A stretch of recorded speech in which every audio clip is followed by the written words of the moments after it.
Comment se remettre en forme à 50 ans? C'est ce que nous allons voir aujourd'hui dans cette vidéo. Alors je vais t'expliquer comment Isabelle, cadre supérieur dans une grande entreprise, a réussi à 52 ans, suite à son divorce, à se remettre en forme, à affiner sa silhouette malgré un contexte de préménopause et à retrouver plus d'énergie et plus de confiance en elle.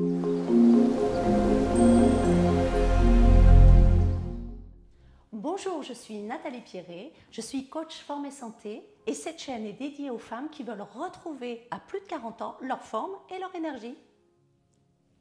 Mais qu'est-ce que tu fais? Je fais mes abdos à fond. Ah non, on part pas n'importe comment, on risque de se blesser. On va d'abord se poser et réfléchir. Alors, il y a 3 ingrédients indispensables pour bien réussir ta remise en forme. Tout d'abord, il y a la motivation. La motivation, c'est un petit peu ton carburant. Ensuite, tu as le choix de l'activité physique et ça, c'est vraiment essentiel. Et troisième chose, c'est toute ton hygiène de vie, tes comportements alimentaires, le sommeil, l'hydratation et on verra ça ensemble dans la troisième partie. Alors, c'est vrai que nous, les femmes, à plus de 50 ans, on a une vie qui n'est pas toujours très simple.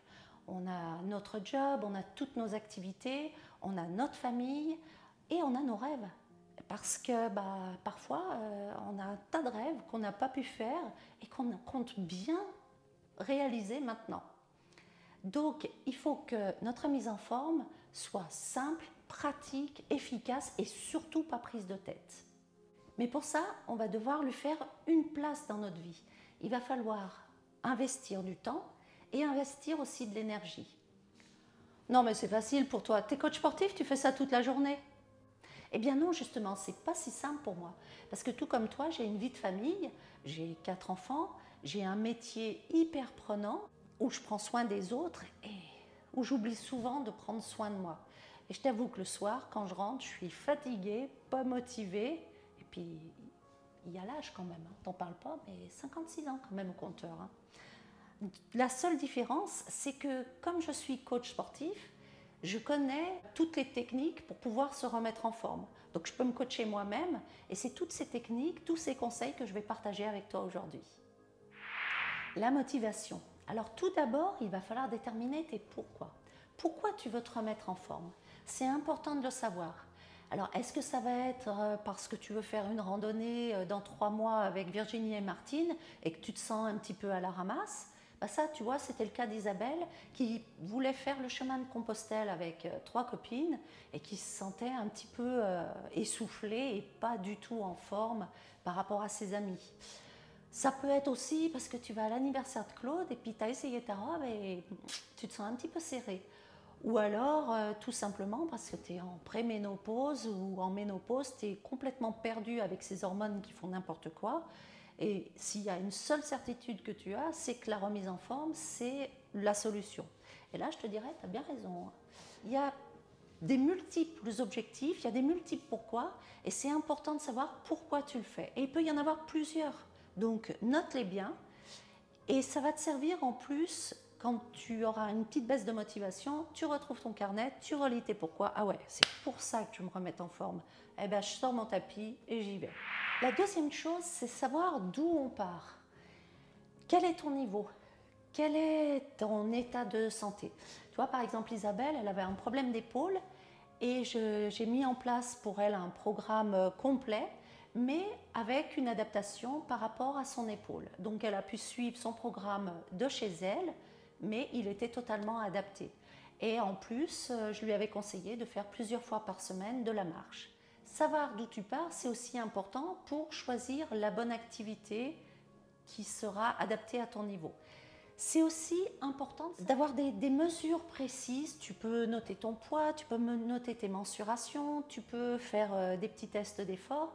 Et ça, c'est bien parce que ça te permettra de voir tes progrès et ça aussi, ça va booster ta motivation. Alors, comment on va s'y prendre? Eh bien, il faudra choisir la bonne activité en fonction de ton niveau et en fonction de ton objectif. Et de tes goûts, bien sûr. Mais ça, on y reviendra tout à l'heure. Le frein numéro 1, c'est le temps. C'est quand je vais faire toutes ces activités pour ma remise en forme. Effectivement, la remise en forme, c'est un investissement en temps. Et moi, ce que je te conseille, c'est de vraiment noter dans ton agenda, de noter tes plages de travail, tes obligations familiales, de noter et de voir où est-ce que tu peux trouver des petits créneaux horaires pour mettre des activités physiques. Alors ça peut être une demi-heure de marche pendant la pause, ça peut être sur le week-end se faire une randonnée ou se faire une belle séance de gym. Il y a de multiples petits moments comme ça. Tu peux peut-être au réveil faire 10 minutes de yoga. Voilà, tu vas trouver un tas de petits moments et je te conseille de vraiment le noter sur ton agenda. C'est un rendez-vous avec toi-même. Qui est la personne la plus importante? C'est toi, tu as décidé de te remettre en forme. Donc c'est un rendez-vous pour toi, avec toi-même, tu le notes sur ton agenda et quoi qu'il arrive, tu honores ce rendez-vous. Ah non, je suis vraiment désolée, à cette heure-là, j'ai un rendez-vous personnel que je ne peux vraiment pas annuler.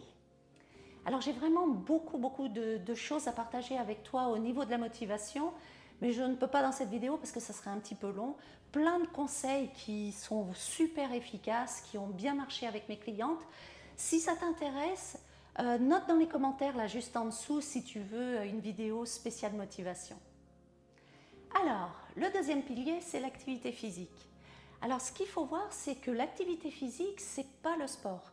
Le sport, c'est une activité physique, mais il y a plein d'autres activités physiques. On peut danser, on peut jardiner. Le tout, c'est de bouger.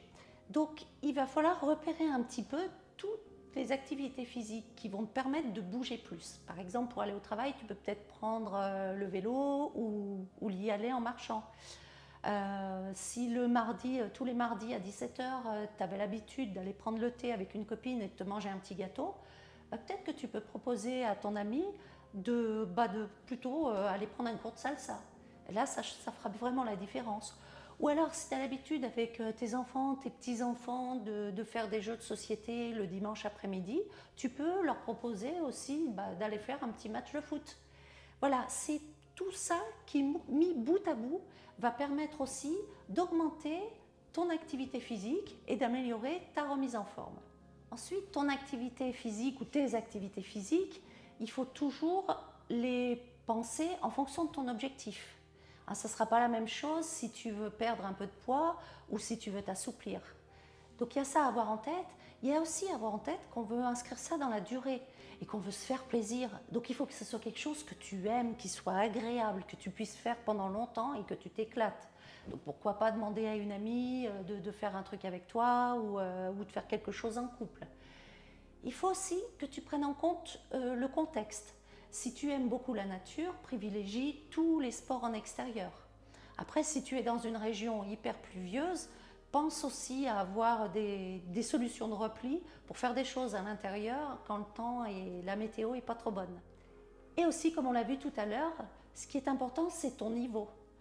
Si tu as des problèmes de dos, c'est pas la peine d'aller faire du footing. Voilà. Donc prendre en compte tout ça pour choisir vraiment la bonne activité, celle qui va te convenir tout à fait. Mais qu'est-ce que tu fais? Alors les habitudes de vie, ouais, parfois c'est ce qui nous fout en l'air notre mise en forme. On s'entraîne bien, on est motivé et puis on mange n'importe quoi, n'importe comment. C'était le cas d'Isabelle.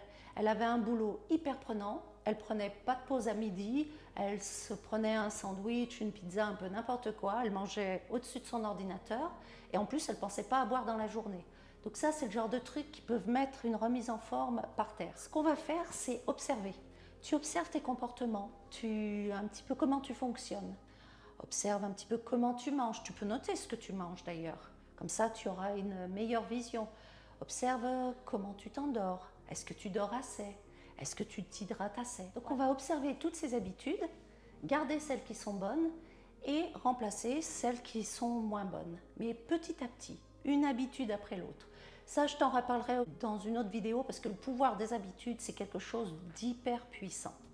Résumons ce que nous avons vu ensemble. Donc les 3 piliers pour se remettre en forme, c'est tout d'abord la motivation. Il faut connaître vos pourquoi pour rester motivé. Il faut connaître d'où vous partez. Ensuite, comment vous allez vous remettre en forme, quelle activité choisir. Et enfin, quand vous allez pouvoir pratiquer ces activités.